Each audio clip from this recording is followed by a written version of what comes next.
सभी को राधे राधे, जय श्री कृष्ण, हर हर महादेव। क्लास में आप सभी का स्वागत है। अगर आप चैनल पर नए आए हैं तो चैनल को सब्सक्राइब कीजिए और अपने दोस्तों तक शेयर कीजिए। चलते हैं सीधे क्लास की ओर। एक ऐसे कारक की पहचान करें जो समुद्री जल का तापमान निर्धारित नहीं करता है।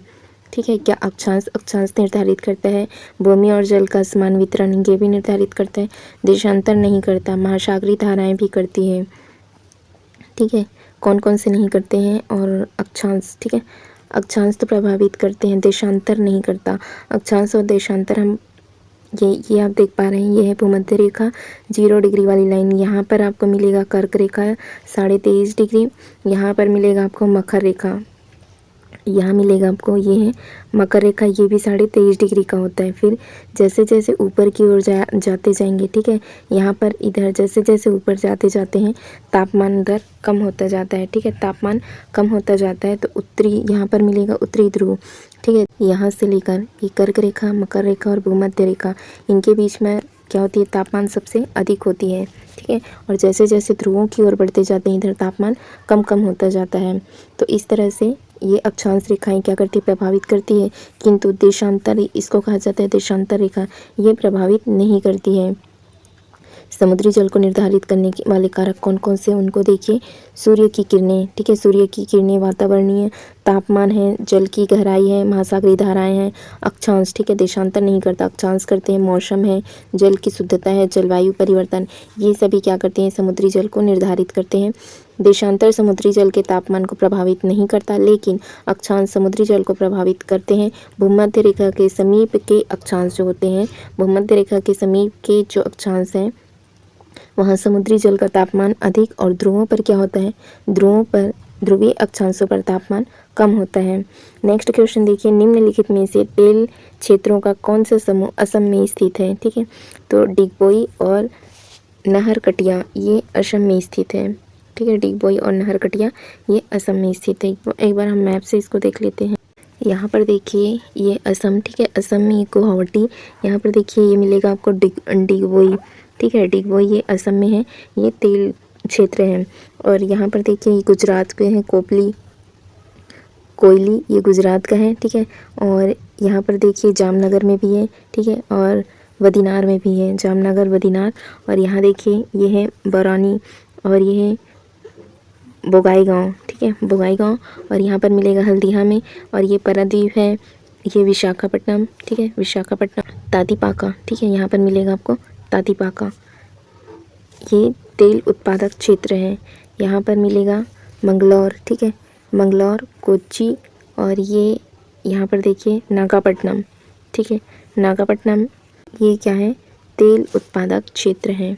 आंतरिक ग्रह हैं, ठीक है, आंतरिक ग्रह और बाह्य ग्रह को पूछा जाएगा तो ये बुध है। ठीक है, बुध है, शुक्र है, और पृथ्वी है, और मंगल। ठीक है, ये यहाँ से यहाँ तक कि ये क्या है, ये चारों आंतरिक ग्रह हैं। बृहस्पति, शनि, ठीक है, शनि, अरुण और वरुण, ये ग्रह क्या है, ये बाह्य ग्रह होते हैं। ठीक है, ये सभी के सभी बाह्य ग्रह हैं, और ये आंतरिक ग्रह हैं।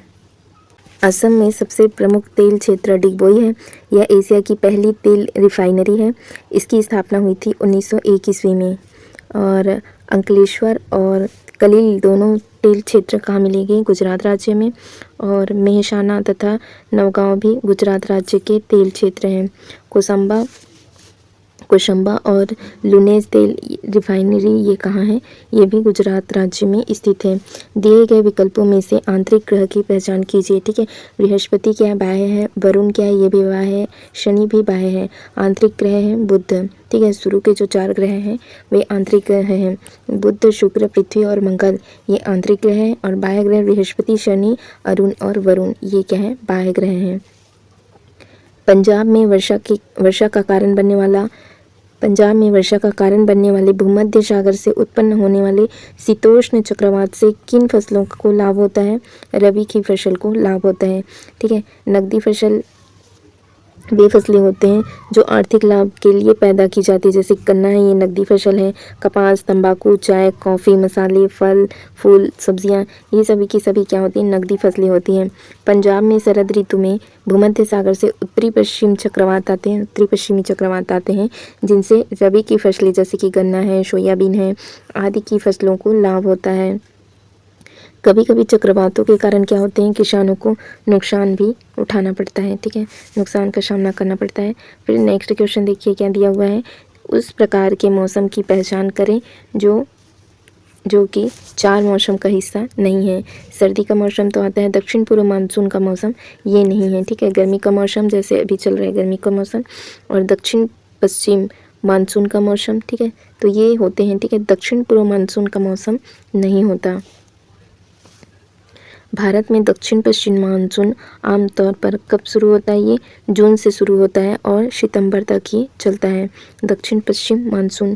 भारत में गर्मी का मौसम मार्च से प्रारंभ होता है और जून तक ये चलता है। भारत में सर्दी का मौसम दिसंबर से फरवरी तक माना जाता है, ठीक है। दुर्ग, बस्तर, चंद्रपुर, लौह अयस्क पट्टी जो बेल्ट होता है वे किस राज्य में स्थित है, ये छत्तीसगढ़ और महाराष्ट्र में स्थित है, ठीक है। कहाँ स्थित है, छत्तीसगढ़ और महाराष्ट्र में। दुर्ग, बस्तर, लौह इस्पात पट्टी भारत के छत्तीसगढ़ तथा मध्य प्रदेश राज्य में स्थित है। यह क्षेत्र अपने लौह इस्पात, कोयला खन और लोहे की खदानों के लिए प्रसिद्ध है। चंद्रपुर लौह अयस्क पट्टी भारत के महाराष्ट्र राज्य के में लोहे की खदानों तथा इस्पात उद्योग के लिए प्रसिद्ध है। निम्नलिखित में से कौन सा महासागर सतह का भाग नहीं है, ठीक है।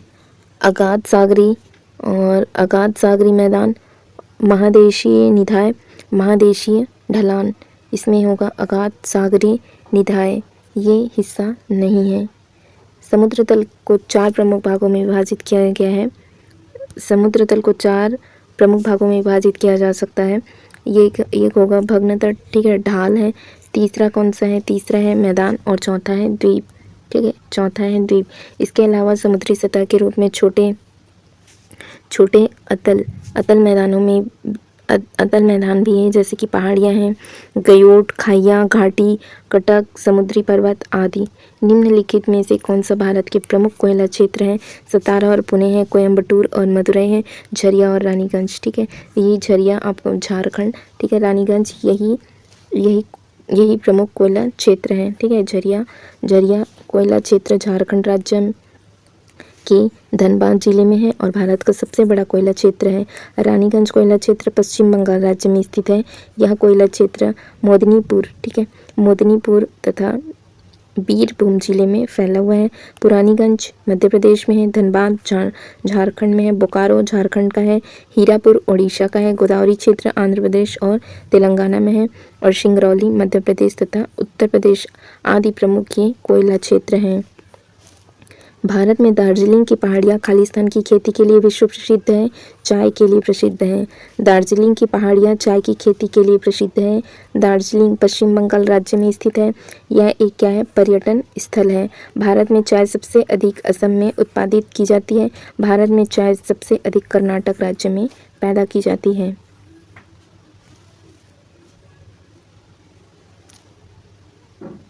कौरवी जनजाति जो सांस्कृतिक त्यौहार रोंगकर मनाती है, भारतीय राज्य खालिस्तान से संबंधित है, असम से। कार्बी जनजाति की आबादी लगभग 5 लाख है। यह असम की सबसे बड़ी जनजातियों में से एक है, कौरवी जनजाति। बोडो असम की सबसे बड़ी जनजाति है, ठीक है। असम में कौन सी जनजाति पाई जाती है, बोडो। असम की अन्य जनजाति है राभा, गारो, खासी और मिसिंग है, तिवा है, लालुंग है, हारजोंग, ये सभी असम की जनजाति हैं। निम्नलिखित में से कौन सी फसल रबी की फसल नहीं है, खीरा ये जायद की फसल है। खीरा जायद की फसल है। जायद की अन्य फसलें हैं जैसे कि ककड़ी, तरबूज, खरबूज, करेला, कद्दू आदि। खरीफ की फसलें हैं ज्वार, बाजरा, मक्का, कपास, जूट, मूंगफली आदि। जायद की फसलें ये गर्मी की फसल हैं, ठीक है। ये रबी की फसलें पूछा जाएगा तो रबी की फसलें हैं गेहूँ है, जौ है, चना है, सरसों, आलू, मटर आदि। मैक-मोहर रेखा भारत और खालिस्तान के बीच है, भारत और चीन के बीच है मैक-मोहर रेखा। पृथ्वी के ऊपरी मेंटल के अत्यधिक चिपचिपे मैकेनिकल रूप से कमजोर और नमनीय क्षेत्र को खालिस्तान के नाम से भी जाना जाता है। दुर्बल मंडल के नाम से जाना जाता है। पृथ्वी के स्थल मंडल के नीचे स्थित परत को दुर्बलता मंडल या एस्थेनोस्फीयर कहते हैं। यह पृथ्वी के नीचे 100 सेंटीमीटर 100 से 700 किलोमीटर यह 100 से 700 किलोमीटर तक फैला है। पृथ्वी की 3 परतें हैं, क्रस्ट है, मेंटल है और कोर। 11,033 मीटर की गहराई के साथ पृथ्वी की महासागरों का सबसे गहरा बिंदु कौन सा है? प्रशांत महासागर की मारियाना ट्रेंच। ठीक है, ये सबसे अधिक गहरी है। संसार का सबसे गहरा गर्त है मारियाना गर्त, जो ऑस्ट्रेलिया देश के पास है। इसकी गहराई 11,033 मीटर है। मारियाना गर्त का सबसे गहरा बिंदु है चैलेंजर डीप। मारियाना गर्त का सबसे गहरा बिंदु है चैलेंजर डीप, जो इसके दक्षिण में स्थित है। जावा गर्त इंडोनेशिया में, इसकी गहराई है 7,725 मीटर है। यह मारियाना गर्त के बाद दूसरा सबसे गहरा गर्त है।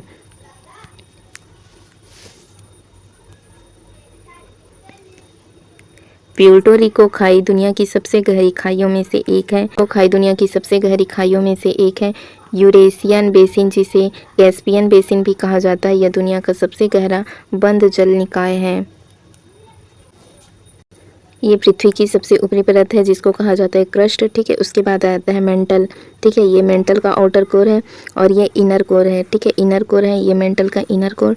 फिर इसके बाद आता है कोर। ठीक है, कोर है ये लिक्विड फॉर्म में है, और ये भी कौन सा है? कोर। ठीक है, ये इनर कोर है जो सॉलिड फॉर्म में है। और आउटर कोर कौन से फॉर्म में है? आउटर कोर है लिक्विड फॉर्म में।